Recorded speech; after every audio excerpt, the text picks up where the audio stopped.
नमस्कार, अपन समाचारमा स्वागत छ। सुरु गरौँ मुख्य समाचारबाट। चितवनमा ट्रकको ठक्करबाट 2 जनाको मृत्यु।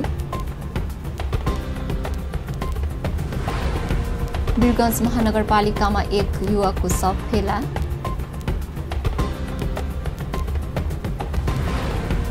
तीनवटा विधेयक दफावार छलफलका लागि विधान व्यवस्थापन समितिमा राष्ट्रिय सभाले पठाउने।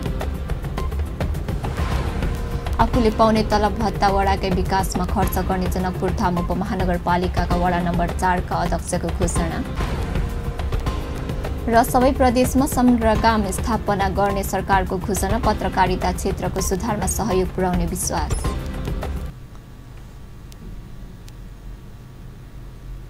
अब समाचार विस्तारमा। ट्रकको ठक्करबाट चितवनमा गए राति 2 जनाको मृत्यु भएको छ। भक्तपुर महानगरपालिका 11 मई ना 6 ख 1848 नम्बरको ठक्करले ठक्कर दिँदा 2 पुरुषको मृत्यु भएको हो। उनीहरूको शनाखत हुन सकेको छैन।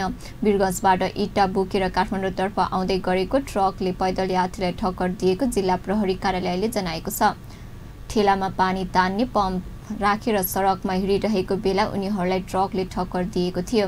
यस्तै तनहुँको अबु खैरेनीबाट नारायणतर्फ आउँदै गरेको राख ख 1573 नम्बरको ट्रक आज बिहान त्रिशुली नदीमा खसेको छ। भरतपुर महानगरपालिका 2915 किलोमा ट्रक सडकबाट त्रिशुली नदीमा खसेको हो। घाइते चालक र सहचालकलाई उपचारका लागि भरतपुर ल्याइएको जिल्ला प्रहरी कार्यालयले जनाएको छ। वीरगञ्ज महानगरपालिकामा एक युवाको शव फेला परेको छ। पर्साको पर्सागढी नगरपालिका 3 झरा बस्ने 35 वर्षका पूर्व तामाङ मृत भेटिएका हुन्। वीरगञ्ज महानगरपालिका वडा नम्बर 31 सोलखुम्बु स्थित भेडाहा खोला किनारामा उनको शव भेटिएको थियो।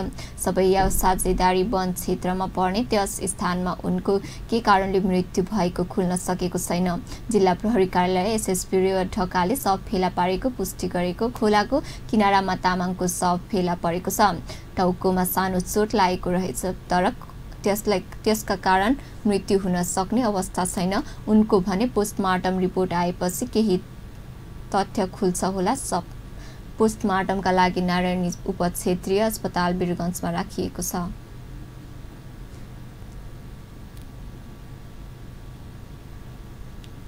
राष्ट्रिय सभाले 3वटा विधेयक दफावार छलफलका लागि विधान व्यवस्थापन समिति पठाउने भएको छ।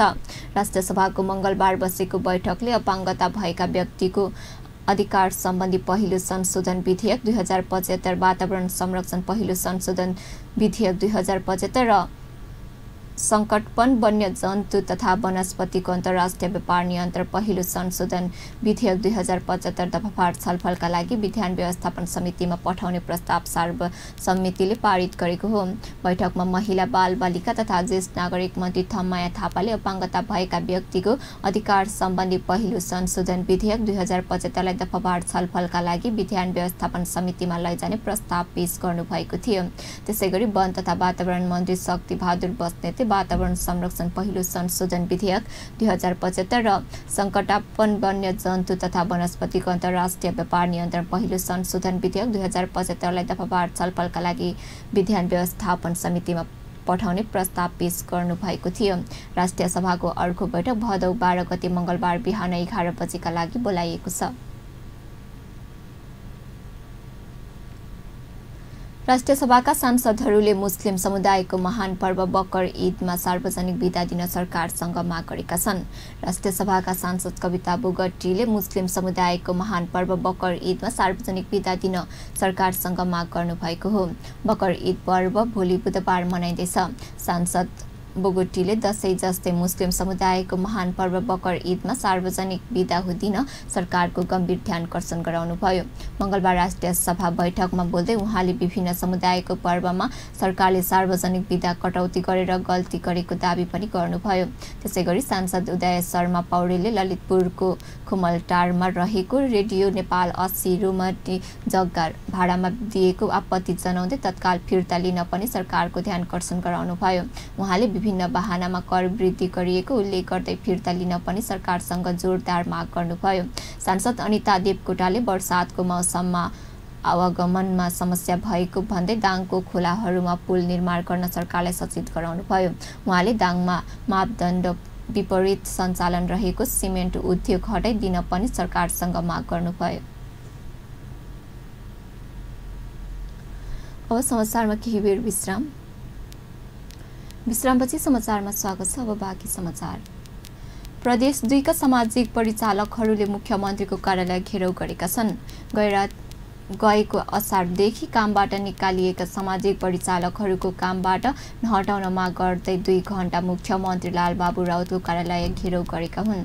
सरकारले पूर्ण सेवा सुविधा उपलब्ध गराई अहिलेलाई कार्यालय सहायकमा म्याद थप गरी निरन्तरता दिनुपर्ने र योग्यताको आधारमा एकपटक उमेर हद नलाग्ने गरी दरबन्दी सिर्जना गरी स्थानीय तह कर्मचारी समायोजन गर्नुपर्ने उनीहरूको माग छ। सामाजिक परिचालकले आन्दोलनको 8औं दिन जनकपुरको पिराडी चोकबाट जुलुस प्रदर्शन गर्दै प्रदेश 2 सरकारको कार्यालय अगाडि मूल गेटमै पुगेर 2 घण्टा घेराउ गरेका थिए। गएको असारमा कामबाट निकालिएका प्रदेश 2 का 854 जना सामाजिक परिचालक पुनर्बहालीको माग गर्दै साउन 27 गतेदेखि जनकपुरमा सरकार विरुद्ध आन्दोलन गर्दै आएका छन्। जनकपुरधाम उपमहानगरपालिका वडा नम्बर 4 का अध्यक्ष सुदर्शन सिंहले आफूले पाउने तलब भत्ता वडाकै विकासमा खर्च गर्ने बताएका छन्। आफूले पाउने तलब र सरकारी तथा गैर सरकारी संस्थाबाट आउने सम्पूर्ण भत्ता बापतको रकम समेत निजी प्रयोजनको लागि खर्च नगर्ने पत्रकार सम्मेलनको आयोजना गरी वडा अध्यक्ष सिंहले बताएका छन्। कार्यक्रम सबके कके अब हमरा लगभग 45,000 हम सब बैठक भत्ता उठेले छी। विभिन्न एनजीओ आईएनजीओ नगरपालिका वार्ड के बैठक एहि सबके 45,000 हम उठेले छी।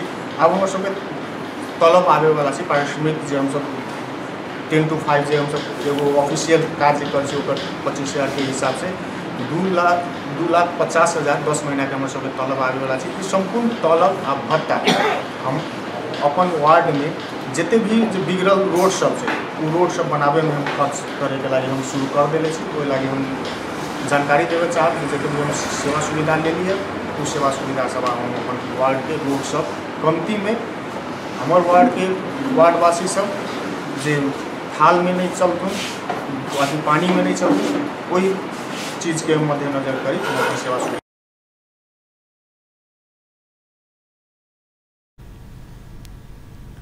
आफूले यसअघि नै विभिन्न समाचार माध्यमहरूले समेत सो कुरा घोषणा गरिसकेकाले अब कार्यान्वयनको चरणमा आएको सिंहले बताए। करिब 1 वर्ष बित्न लाग्दा समेत जनताले अपेक्षा अनुसारको विकास र सुविधा पाउन नसकेको स्वीकार गर्दै उनले जनताको भावनालाई समेट्न आफूले यस्तो निर्णय गरेको बताए। सरकारले सबै प्रदेशमा सञ्चार संग्राम स्थापना गर्ने घोषणा गरेको छ। सञ्चार तथा सूचना प्रविधि मन्त्री गोकुल बास्कोटाले सबै प्रदेशमा संरचना संग्राम स्थापना गर्ने गरी यसै वर्षबाट बजेटको व्यवस्था गरिएको बताउनु भएको हो। संघीय संसद विकास तथा प्रविधि समितिको सोमबारको बैठकमा बोल्दै पत्रकारहरूलाई दक्ष बनाउन आवश्यक प्रशिक्षण सहितको कार्यक्रम सञ्चालन हुने गरी संरचना ग्राम स्थापना गर्न लागि पनि समितिलाई जानकारी दिनुभयो। मन्त्री बास्कोटाले नेपाल टेलिकमको सेवालाई गुणस्तरीय बनाउने प्रतिबद्ध पनि व्यक्त गर्नुभयो। विराटनगर, बुटवल, नेपालगञ्ज लगायत देशका मुख्य शहरमा पनि 4G सेवा सञ्चालनमा ल्याउने मन्त्री बास्कोटाले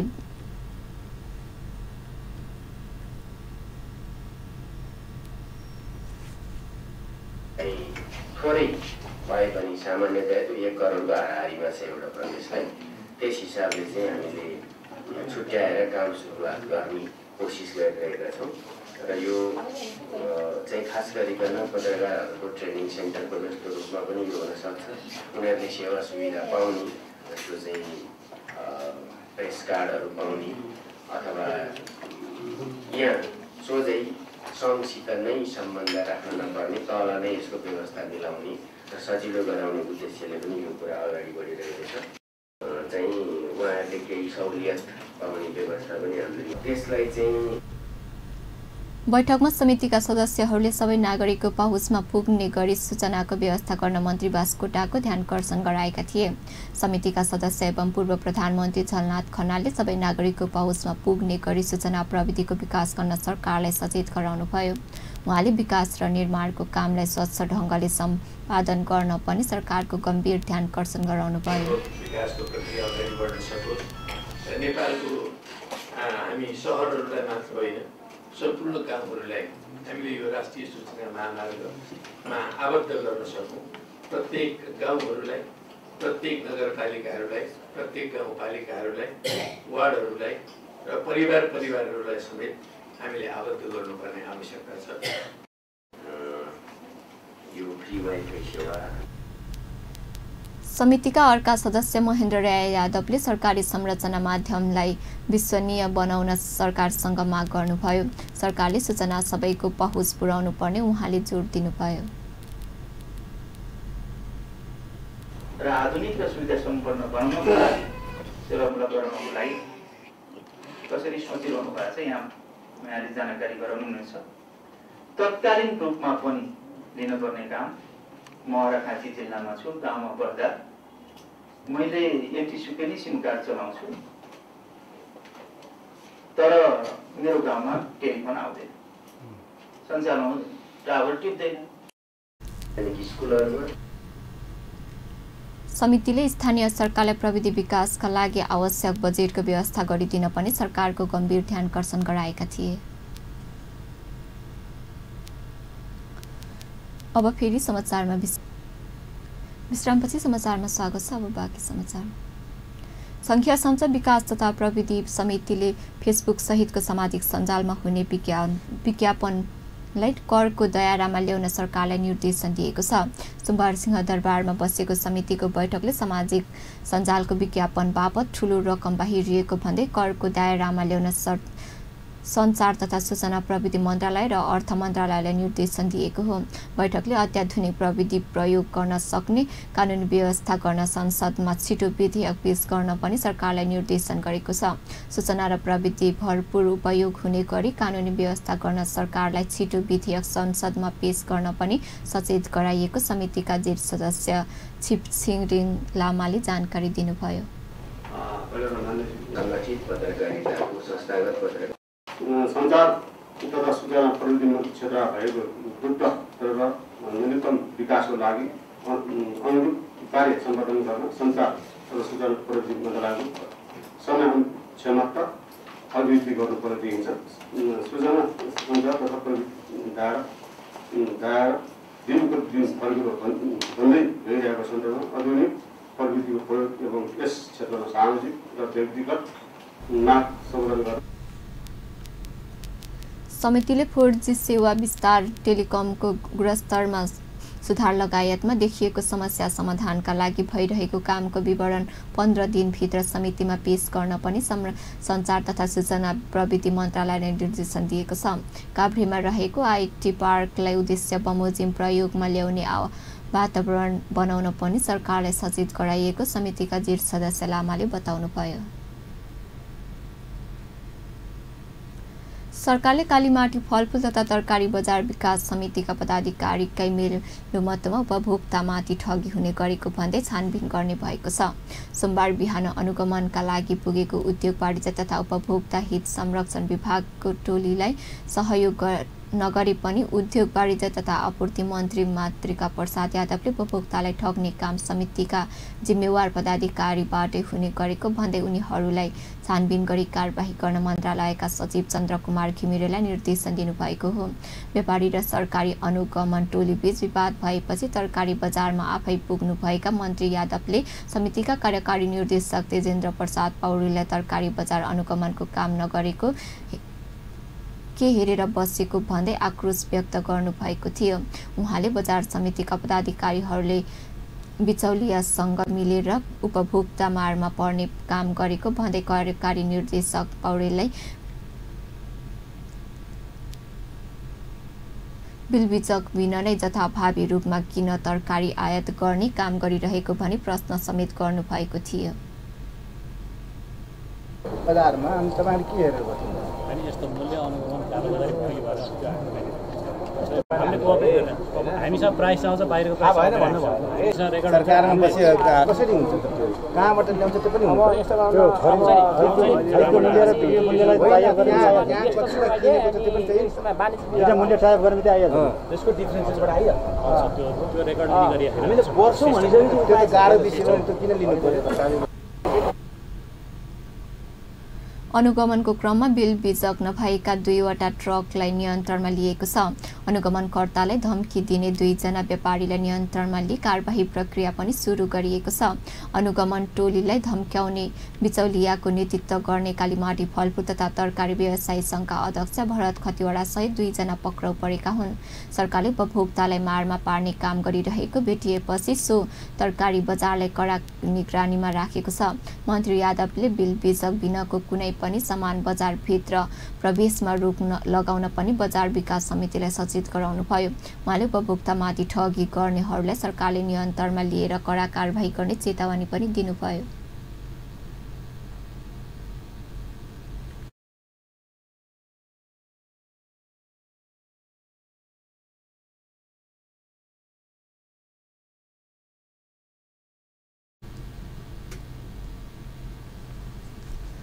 अन्त्यमा मुख्य समाचार पुनः एकपटक। चितवनमा ट्रकको ठक्करबाट 2 जनाको मृत्यु। वीरगञ्ज महानगरपालिकामा 1 युवकको शव फेला।